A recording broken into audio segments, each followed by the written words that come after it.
원래 인문학이란 용어가 있는데요. 자, 우리 인문학이 영어로 뭐죠? 저기 있지만 휴머니티죠. 그죠? 그래서 여러분 휴머니티의 반대말은 저기 써놨는데 자, 엑스퍼트. 그래서 뭐 발음이 제가 후지니까 전문가거든요. 엑스퍼트가. 근데 엑스퍼트란 말의 어원이 뭐다? 저기 노예예요. 노예. 예, 그래서 여러분 원래 전문가들은 그리스 시대 때는 노예밖에 없는 거예요. 노예는 사람이 아니에요. 그 당시에. 사람이 아니죠. 왜? 한 가지 일만 하니까. 그래서 저 뜻이 나오는 거예요. 그래서 휴머니티란 말은 엑스퍼트의 반대말이거든요. 그럼 저건 뭐다? 여러 가지를 다 아는 사람이라는 뜻을 담고 있습니다. 근데 여러분 가만히 생각해보면 이 시대의 전문가는 우리나라 엘리트라고 그러죠. 한국 사회 엘리트는 어떤 사람이에요? 어떤 사람을 우리는 엘리트라고 그러죠? 그러지 않죠. 다방면에 뛰어난 사람 보고 우리 엘리트라고 안 해요, 요새. 우리가 엘리트라고 하는 사람은 정확히 영어를 구사할 줄 아는 전문가죠. 가만히 생각해보면 맞죠? 우리 친구 엘리트예요? 아니잖아요. 금방 나왔잖아요. 그죠? 왜? 영어도 구사할 수가 없고 전문가도 아닌 거예요. 가만히 생각해보면 우리가 말하는 엘리트라는 거는 미국 유학을 갔다 와서 뭔가 전문적인 일을 배운 사람이죠. 근데 사실은 그거는 원래 엘리트하고는 전혀 상관이 없는 거죠. 왜? 엘리트라는 건 어떤 일반적인 대중보다 지적인 능력이 뛰어난 사람을 말하거든요. 그죠? 어떤 일반적인 사람보다 우리는 엘리트를 꿈꾼다. 근데 엘리트가 뭐 꼭 좋은 의미든 나쁘든 우리가 말하는 엘리트 혹은 지식인 이런 사람들은 다른 사람보다 훨씬 더 높은 지력을 가진 사람을 말하는 거예요. 근데 우리나라 엘리트는 가만히 생각해보면 영어를 구사할 줄 알고 전문적 지식이 있으면 엘리트 취급을 받죠. 근데 사실은 그리스 시대 가면 그 사람들은 다 뭐다? 노예예요. 노예나 외국어를 배우는 거예요. 그 당시에. 아 그럼요. 내가 그걸 왜 하고 있어요. 외국어를. 선생님도 가만히 생각해 보십시오. 내가 돈이 많고 능력이 있어요. 굳이 외국어를 배울 필요가 뭐가 있어요. 여러분 가만히 생각해 보면 미국 애들은 외국어 거의 안 배우죠. 네, 그렇게 가만히 생각해 보면 됩니다. 그래서 우리가 말하는 인문학이라는 거는 한마디로 말해서 인간을 인간답게 만드는 것. 노예가 아닌 사람이 되는 거죠. 그래서 원래 우리가 꿈꾸는 가장 인간적인 삶은 어떤 거예요? 칸트 하잖아요. 음악도 할 줄 알고 우리가 가만히 생각해보면 악기 한두 개 다룰 줄 알고 그림을 볼 줄 아는 소양도 갖고 있고 인문사회과학적 지식도 있으면서 자연과학적 지식도 포괄한 사람.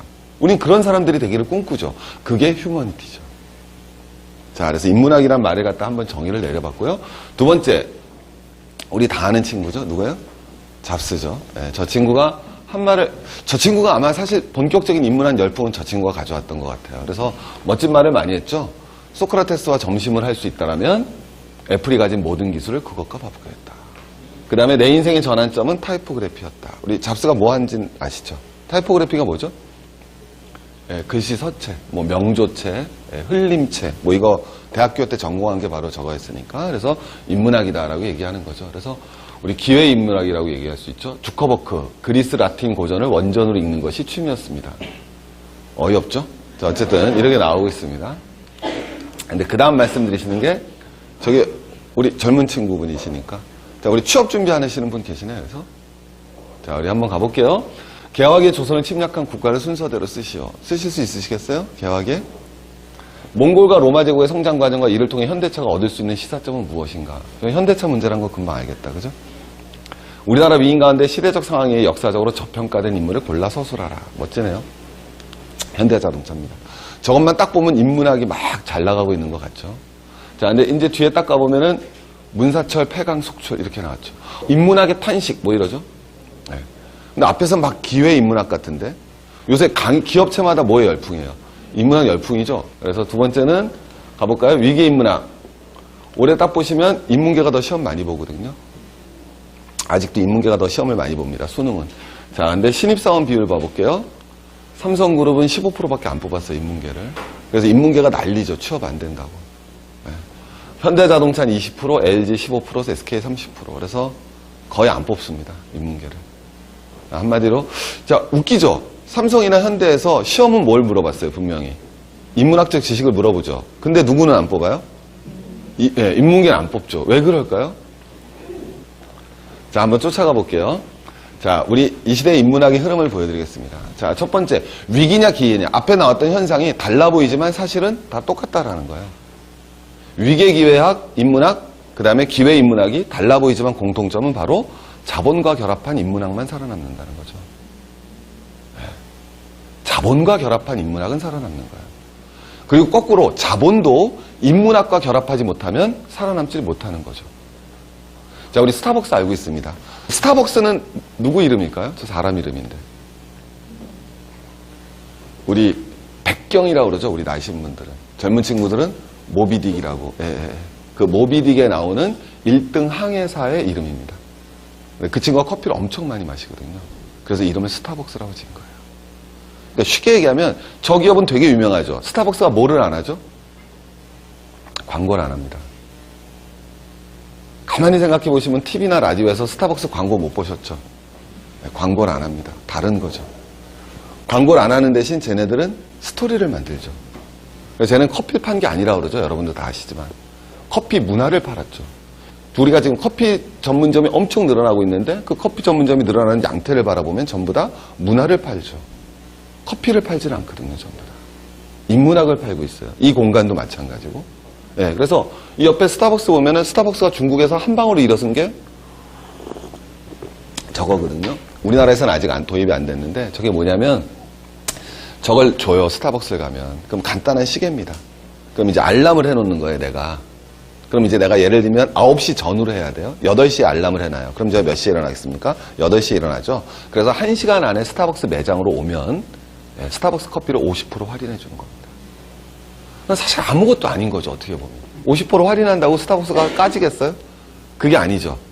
자본의 스토리를 담는 겁니다. 자본의 인문을 담는 거죠. 그럼 그 자본의 부가가치가 확 올라가죠. 그래서 여러분 지금은 자본과 인문의 결합의 시대예요. 자본 혼자서도 어렵고 자본이 인문을 찾아 나가는 시대죠. 제가 엄청 좋아하던 게임입니다. 네, 스타크래프트죠. 우리 무슨 회사죠? 블리자드죠. 블리자드가 바로 저기 딱 나오죠. 쟤네가 성공한 건 뛰어난 그래픽 디자이너나 개인 프로그램이 아니죠. 쉽게 표현하면은 저 안에는 신화, 문화, 언어, 고고학 이게 다 들어가 있죠. 그래서 우리 스타 하는 분들 알지만 저 시작이 맨 처음에 우주에 세 종족이 살았다 이러고 쫙 시작되죠. 근데 어느 종족과 어느 종족이 싸웠으며 인문학을 담아내죠. 자, 그러니까 마찬가지로 구글이 2011년에 6,000명 직원을 채용했는데 5,000명을 인문학 전공자로 뽑았어요. 미국 가고 싶죠? 그죠? 우리랑 거꾸로죠? 구글이란 건 어떻게 보면 가장 최첨단 인터넷 회사 아니에요? 벤처기업인데 인문학 전공자로 도배를 했습니다. 그래서 여러분들은 다음에나 네이버 첫 화면과 구글의 첫 화면이 얼마나 다른지를 뼈저리게 느끼실 거죠. 그죠? 그래서 구글에서 이미지만 들어가면 구글이 만들어내는 이미지들이 얼마나 아름답고 예쁜지를 우리는 잘 알고 있습니다. 다음이나 네이버에서 주는 그 놀라운 깔끔한 맛과는 다른, 깔끔하지도 않았던 그것이 바로 구글의 힘이죠. 자, 우리나라도 마찬가지죠. 저게 아무것도, 저 책 모르는 분 없죠? 그죠? 여기 오신 분들 다 아실 텐데. 저 책에 의미심장하죠? 인문학으로 뭐라고 돼 있어요? 광고하다죠. 저 얘기도 똑같습니다. 저 책 베스트셀러고 되게 좋은 내용을 담고 있습니다. 근데 내용의 기본적인 거는 이제는 인문학이 자본과 결합한다는 거죠.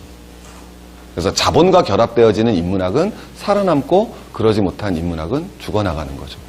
원래 본래적 의미의 인문학은 인간다운 삶이잖아요. 네. 근데 우리는 그 인간다운 삶이라는 거를 자본 속에서 이제는 찾아내는 시대로 변한 거죠. 그게 현 시대의 인문학에 대한 정의가 될 수 있을 겁니다. 자, 두 번째. 그래서 딱 나오는 게 저거죠. 리버럴 아트를 인문학으로 번역하는 건 좀 웃기죠. 휴미니티니까. 저거는 그냥 뭐라고 그래야 될까요? 인문교양. 이 정도면 될 것 같아요. 그래서 인문교양 혼자 있는 게 아니라 위에 테크놀리지. 두 개가 만나는 거죠. 그래서 테크놀리지와 인문학적 접점을 갖는 거예요. 그래서 우리나라에서 요구하는, 기업이 요구하는 인재상은 기본적으로 이공계적 지식을 갖춘 거에 바탕으로 인문학적 소양을 가진 친구를 원하는 거예요. 우리나라 이공계에서 원하는 거는 왜? 우리나라는 얘네랑 다르죠. 구글하고 삼성이나 현차가 다른 건 뭐예요? 삼성, 현차는 제조업이죠. 어쨌든 기반은 이공계예요. 그래서 구글은 6,000명 중에서 5,000명을 뽑을 수 있거든요. 저건 제조업이 아니니까. 근데 우리는 거꾸로예요. 그래서 우리가 지금 이 시대에 대한민국 기업들이 요구하는 기본적인 인간형은 이공계적 지식을 가지고 있고 스페셜한 전문적 이공계적 지식을 가지고 있으면서 그리고 기본적인 인문학적 소양을 갖춘 사람을 원합니다. 그게 바로 현차나 삼성의 시험 문제를 보면 금방 나오는 거죠. 사람을 어떻게 뽑는지를 보면 금방 나오는 거예요. 그게 이 시대의 흐름입니다. 항상 앞서가잖아요, 얘네들이. 그래서 이제는 더 이상 이런 거는 저희 교수님도 그런 얘기를 하시더라고요. 교수님들 만나면 자조를 하시죠, 요새는 교수님들이. 왜냐하면 박사 논문 쓰면 몇 명이 본다? 우리 박사 논문 쓰신 분도 계시지만 지도교수 한 분하고 쓴 사람하고 쓴 사람 아내가 본다. 그래서 3명만 본다 그러죠. 그래서 그런 인문학은 여러분 실제로 현식에서는 되게 어렵죠. 그래서 이제 우리가 고민해야 될 거는 인문학이라는 이론과 그 다음에 우리의 현실을 어떻게 적용할 거냐는 거죠. 예전에 뭐 막스는 그렇게 얘기했었잖아요. 구체에서 추상으로, 추상에서 구체로. 그죠? 구체적인 상황 속에서 이론을 뽑아내고 그 이론을 다시 현실에 적용하는 것이 우리 인문학의 주요 과제가 될 겁니다. 그래서 여러분들도 나오지만 앞으로 대한민국에서 인문학적 수요는 엄청나게 커지고 있어요. 맞죠? 여러분들 보시면은 특히 우리 무슨 화 사회하고 있습니까? 노령화 사회가 접어들고 있죠. 뭐 맨날 얘기하지만 노령화 사회는 우리가 2050년에 대한민국 평균 연령이 몇 세인지 들어보셨나요? 몇 세? 47세. 10살만 딱 더하면 맞아요. 그래서 2050년에 대한민국 평균 연령이 57세가 될 겁니다. 57.6세거든요, 정확하게. 여기서 지금 제일 젊으신 분 나이가 예를 들면 20살이라고 그러면은 35년 뒤잖아요. 55세죠. 그래도 길을 걸어가다 보면 자기보다 젊은 사람보다 자기보다 나이 많은 사람이 많아요. 제가 학생들한테 그렇게 말하거든요. 대학교 1학년이잖아요.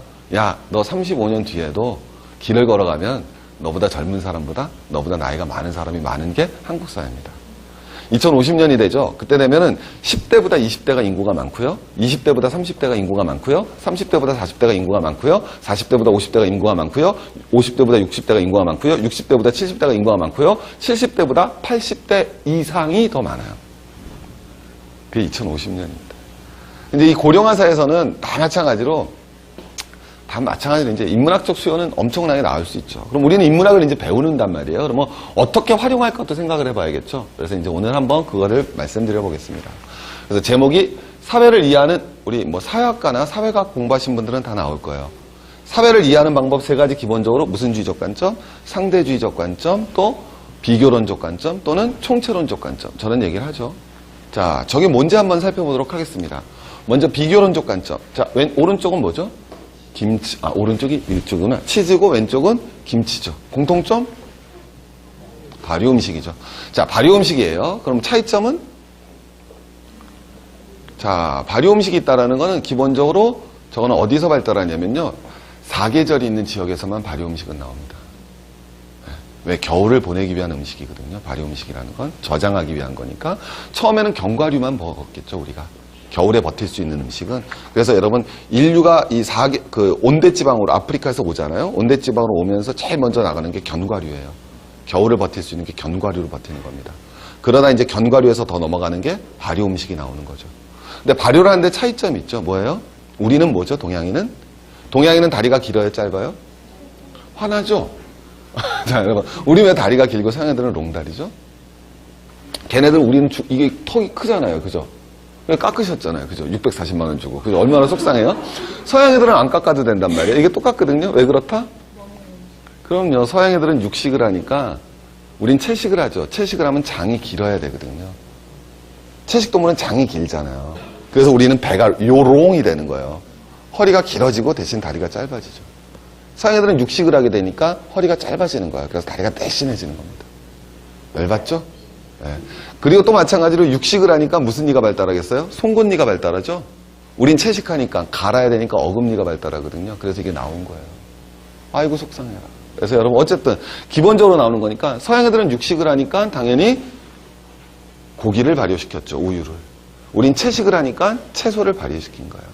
이게 이제 기본적으로 비교론적 관점이죠. 그래서 똑같은 발효 음식이지만 육식과 채식의 차이구나. 이렇게 이해할 수 있을 겁니다. 비교론적 관점이라는 거는 두 문화를 비교함으로써 공통점과 차이점을 발견한 후 그것을 기반으로 자문화에 대한 객관적 이해도를 높인다. 이렇게 나와 있습니다. 자, 두 번째, 상대주의적 관점은 뭐죠? 상대. 네. 조사 대상자 입장에서 보는 거죠. 우리 식인 왜 하죠? 배고파서 먹는 거 아니죠. 네. 우리도 이거 문 잠그고 두 달이 뭐예요? 보름쯤 지나면 서로를 먹을지 모르죠. 식인종이 왜 먹죠? 사람을 다 아실 텐데. 예, 용감한 사람이 죽으면 뭘 먹죠? 심장을 먹죠. 예, 그 다음에 뜀박질 빠른 놈이 죽으면 다리를 먹고, 창을 잘 던지는 놈이 죽으면 팔을 먹고. 예. 자, 어쨌든 이게 바로 뭐가 되겠습니까? 상대주의적 관점이죠. 카니발리즘. 자, 상대주의적 관점의 하이라이트를 보여드릴게요. 자, 김태희를 보고, 저게 왜 자, 미국인이 보는 김태희랑 우리가 보는 김태희가 뭐가 다를까요? 미국인이 보는 김태희가 이쁠까요? 우리가 보는 김태희가 이쁠까요? 똑같아요. 다 보면 이쁘죠. 자, 그런데 미국 애들은 우리는 김태희를 보고 이렇게 표현을 하죠. 미모와, 미국인은 미모만 얘기할 겁니다. 그게 상대주의적 관점이에요. 한국인이 김태희를 어떻게 이해하는지를 알기 위해서는 한국인의 입장에서 봐야죠. 그럼 한국인의 입장에서는 저 여자가 서울대 나왔다는 걸 다 알죠. 그래서 우리는 저 여자를 미모와 지성 이렇게 표현합니다. 근데 다른 나라 사람은 그렇게 표현할 리가 없죠. 그게 상대주의적 관점이거든요. 조사 대상자의 입장에서 봐야 된다. 이런 관점으로 정리할 수 있을 겁니다. 오케이? 이해가셨죠? 비교론적 관점, 상대주의적 관점. 이게 인문학의 기본적인 방법론이죠. 자, 또 한번 가보겠습니다. 자, 다 다른 것 같지만 알고 보면 다 똑같죠? 뭐가 다 똑같죠? 다 옥수수죠. 감자튀김이 옥수수냐고요? 맞죠? 왜? 옥수수 기름으로 다 튀깁니다. 그래서 감자튀김은 옥수수 덩어리예요. 콜라가 왜 옥수수죠? 액상과당이라고 써있죠. 액상과당은 다 옥수수로 만드는 겁니다. 소가 왜 옥수수죠? 네, 저건 미국 소만 그렇거든요. 미국 소는 다 옥수수로 키운 소예요. 그래서 우리는 다 다른 걸 먹고 있는 것 같지만 알고 보면 전부 다 뭘 먹고 있습니까? 옥수수를 먹고 있죠. 자, 이게 세 번째 관점이 바로 총체론적 관점이죠. 그러니까 전혀 상관이 없는 것 같지만 알고 보면 밀접한 관련을 가진다. 이게 총체론적 관점이거든요. 자, 또 하나 보여드리겠습니다. 이거. 이거 총체론적 관점인데, 자, 저건 머더는 살인이죠. 왼쪽에 보면. 그죠? 뭐, 살인, 강도, 강간, 그 다음에 뭐, 심각한 모욕? 뭐 이렇게 되는데, 미국이거든요? 미국이 1990년대부터 범죄율이 어떻게 돼요? 확 떨어지죠. 그래서 저게 왜 떨어질지, 수많은 경제학자와 수많은 정치학자들이 도전을 합니다. 근데 해결을 못 하거든요. 자, 뒤에 한번 가보겠습니다. 똑같죠? 시카고가 떨어지고 뉴욕도 떨어지고 90년대를 기반으로 떨어지죠. 혹시 아시는 분 있어요? 왜 미국이 90년대 범죄율이 확 떨어지죠? 어느 미국의 한 사회학자가 밝혀냅니다. 1970년대부터 미국의 주들의 낙태가 허용이 됩니다. 낙태가 허용이 되니까 20년 뒤에 범죄율이 뚝 떨어지는 거예요. 왜? 낙태가 허용이 안 됐을 때는 원치 않는 임신을 해도 애를 낳아야 되죠. 대부분이 미혼모거나 결손 가정이 되는 거죠. 그래서 걔네들의 범죄율이 대단히 높아지는 거예요. 그래서 낙태가 허용이 되는 순간 20년, 그래서 주마다 낙태가 허용되는 시기가 다르거든요. 그래서 그 허용되는 시기에서부터 정확히 19년, 20년이 흐르면 범죄율이 뚝뚝뚝 떨어지는 거예요. 그래서 거꾸로 망했던 친구가 있습니다. 바로 루마니아의 유명한 독재자 차우세스코죠. 차우세스코가 뭘 했느냐면 낙태를 불법화시킵니다. 그러니까 20년 딱 지났을 때 그 슈퍼 베이비 세대가 엄청 늘어나고 사회 불만이 엄청나게 나눠지고 그것이 바로 혁명으로 연결되었다라는 가설이 나오죠. 이게 바로 무슨 적 관점? 총체론적 관점이에요. 그래서 총체론적 관점이란 건 뭐냐면 우리는 전혀 상관없는 것 같지만 알고 보면 뭐가 되겠습니까? 밀접한 관련을 가진다라는 게 총체론적 관점이죠. 자, 우리는 세 개를 배워봤습니다. 하나 뭐죠? 상대주의적 관점, 비교론적 관점, 총체론적 관점이죠. 자, 근데 제가 이 말씀 왜 드렸냐면 지금부터 한 6개월 전쯤에 간송미술관이라고 혹시 아시죠? 전영필님. 그래서 근데 제 절친, 저랑 아주 친한 고등학교 동창이 있는데 그 동창한테 전화가 왔습니다. 그래서 야, 웬일, 뭐 늘 만나니까 뭐 하는데 그 후배의, 그 친구의 후배가 간송 손자분들이더라고요. 전영필 씨 손자분들인데 그분들이 이제 지금도 간송미술관을 지키고 계시죠. 뭐 엄청 훌륭하신 분들이죠. 정말 그 간송분은 너무 훌륭하신 분인데 근데 그분들이 오셔서 저한테 그러더라고요. 왜냐하면 제가 서양미술 강의도 하고 서양미술사도 찍었는데 그걸 보셨나 봐요. 그분들이. 그래갖고는 왜 서양미술만 하냐. 한국미술도 강연을 해달라고 저한테 요청을 했습니다. 근데 저는요. 한국미술에 대해 제가 뭘 알겠습니까? 우리 잘 모르잖아요, 사실. 저도 똑같아요. 신윤복, 김홍도 끝. 그죠? 김홍도, 씨름도, 서당도, 서당도도 있지?